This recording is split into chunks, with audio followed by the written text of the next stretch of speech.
Kasaragod general ആശുപത്രിയിൽ വീണ്ടും postmortem മുടങ്ങി.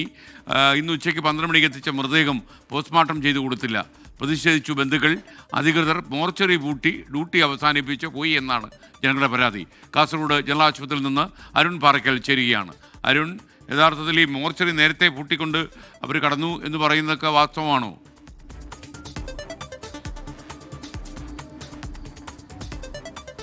Good evening.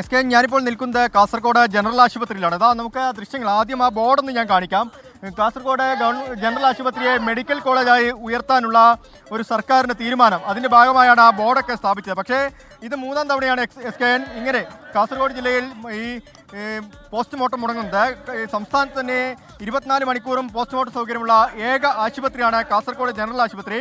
ഇന്നിപ്പോൾ ഉച്ചയ്ക്ക് 11:45 മധൂർ സ്വദേശി ചെന്നിയപ്പയുടെ മൃതദേഹം ഇവിടേക്ക് എത്തിച്ചത്. അദ്ദേഹം ജോലി സ്ഥലത്ത് കുഴഞ്ഞു വീണതായിരുന്നു. പക്ഷേ വൈകിട്ട് 5 മണിയോടുകൂടി പോസ്റ്റ്മോർട്ടം ചെയ്ത ബന്ധുക്കൾക്ക് മൃതദേഹം വിട്ടു നൽകുമെന്ന് ഡോക്ടർമാർ കുടുംബത്തെ അറിയിച്ചു. ഇതുവരെയും മൃതദേഹം വിട്ടു നൽകിയിട്ടില്ല. അതുമാത്രമല്ല 5:30യോടുകൂടി ഈ മോർച്ചറിയൊക്കെ പൂട്ടി, അതായത് പോസ്റ്റ്മോർട്ടം ചെയ്യാനുള്ള സ്ഥലങ്ങളൊക്കെ തന്നെ പൂട്ടി ഡോക്ടർമാർ ഇവിടുന്ന് സ്ഥലം വിട്ടു എന്നാണ് ബന്ധുക്കൾ ആരോപിക്കുന്നത്. ഇപ്പോൾ ബന്ധു നമുക്കൊപ്പം ചേരുകയാണ്. എന്താണ് ചേട്ടാ ഉണ്ടായത്? 11:40 ബോഡി നമ്മൾ ഹോസ്പിറ്റലിൽ എത്തിച്ചിട്ട് അവർ പറഞ്ഞു പോളിസി വെക്കാൻ വേണ്ടി 3:45 കഴിഞ്ഞിട്ട് അവർ പറഞ്ഞു 6 മണിക്ക് വിട്ടു തരാമെന്ന്. പിന്നെ ഒന്നും ഒരു വിവരം പറയാണ്ട് അവർ 6 മണിക്ക് പൂട്ടിപ്പോയി. ഇന്ന് വേറെ പോസ്റ്റ്മോർട്ടം ഉണ്ടായിരുന്നു നിങ്ങളുടെ ശ്രദ്ധ? ഇന്ന് ഒരു പോസ്റ്റ്മോർട്ടം ഇന്ന് നടന്നില്ല. ഇവിടെ ഒരു postmortem India MLA India MP ഒരു പോസ്റ്റ്മോർട്ടം ഇന്ന് ഈ നടന്നില്ല.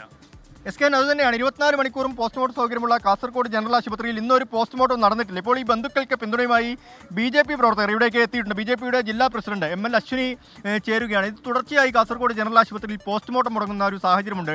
നിങ്ങളുടെ ഡോക്ടർമാരെ ബന്ധപ്പെട്ടിരുന്നോ? എപ്പോഴും ബന്ധപ്പെടുന്നുണ്ട്. ഇത് കഴിഞ്ഞ ഇപ്പോൾ കുറേ ദിവസങ്ങളായി കുറേ പ്രാവശ്യം ഞങ്ങൾ ഇവിടെ വന്നു പ്രതിഷേധം നടത്തുന്നുണ്ട്. അപ്പോൾ ആ സമയത്താണ് ഇവർ വരുന്നുണ്ട്, പോസ്റ്റ്മോർട്ടം ചെയ്യുന്നുണ്ട്. ഇത് ഇങ്ങനെ ആയെങ്കിൽ ഇവർക്ക് എന്തിനാണ് ഇവിടെ 24/7 എന്ന് പറഞ്ഞിട്ടായിട്ട് ഇവിടെ ബോർഡ് ഇടുന്നത്? ഇന്നത്തെ സാഹചര്യം എന്താണ്? ജില്ലാ കളക്ടറെയൊക്കെ ബന്ധപ്പെട്ടു? DMOനൊക്കെ DMOനെ ബന്ധപ്പെട്ടു, DC ബന്ധപ്പെട്ടു. അതേപോലെ സൂപ്പറിൻറ്റൻഡന്റ് ഞാൻ കോൾ ചെയ്തത് പല പ്രാവശ്യം 10ന്റെ മുകളിൽ ഞാൻ കോൾ ചെയ്തിട്ടും പോലും ഇത്ര ഒരു നമ്പറിൽ ഇത്ര കോൾ വന്നിട്ടുണ്ടെങ്കിൽ എന്തിനാണ് ഇത്ര കോൾ ചെയ്യുന്നതെന്ന് ഒരു മാനവികതയില്ലേ? തിരിച്ച് വിളിക്കണ്ടേ? അതും വിളിച്ചിട്ടില്ല. അതുകൊണ്ടാണ് ഞാൻ DMOനെ വിളിച്ചു, പിന്നെ DC വിളിച്ചു. വ്യക്തമായ മറുപടി കിട്ടിയോ? ഈ പോസ്റ്റ്മോർട്ടം എപ്പോൾ ചെയ്യുന്നതിനെ കുറിച്ച് എന്തെങ്കിലും മറുപടി കിട്ടിയിട്ടുണ്ടോ? ഇപ്പോൾ പറഞ്ഞത് എന്ത് പറഞ്ഞെങ്കിൽ അവർക്ക് ഇൻക്വസ്റ്റ് റിപ്പോർട്ട് കിട്ടിയത് ലേറ്റായി. പോലീസുമാരാണ് ഇതിലേക്ക് കാരണമാണെന്ന് സൂപ്പറിൻറ്റൻഡന്റ് പറഞ്ഞത്. അതുകൊണ്ടാണ് നമുക്ക് ചെയ്യാൻ പറ്റാത്തത്. 4 മണിക്ക് ഏത് ബോഡി വന്നിട്ടുണ്ടെങ്കിൽ നമ്മൾ ചെയ്തിട്ടുണ്ട്. പക്ഷേ ഇത് നമുക്ക് റിപ്പോർട്ട് കിട്ടിയത് 5 മണിക്കാണെന്ന് അവർ പറയുന്നു. പക്ഷേ പോലീസുമാർ ഇവിടെ തന്നെ ഉണ്ട്, 3:45 റിപ്പോർട്ട് കൊടുത്തിട്ടുണ്ട്. അപ്പോൾ ആരാണ് കള്ളം പറയുന്നത്? പോലീസറാണോ അല്ലെങ്കിൽ ഡോക്ടറാണോ? നമുക്ക് ഇപ്പോൾ വ്യക്തമായിട്ട് നമുക്ക് അറിയണം.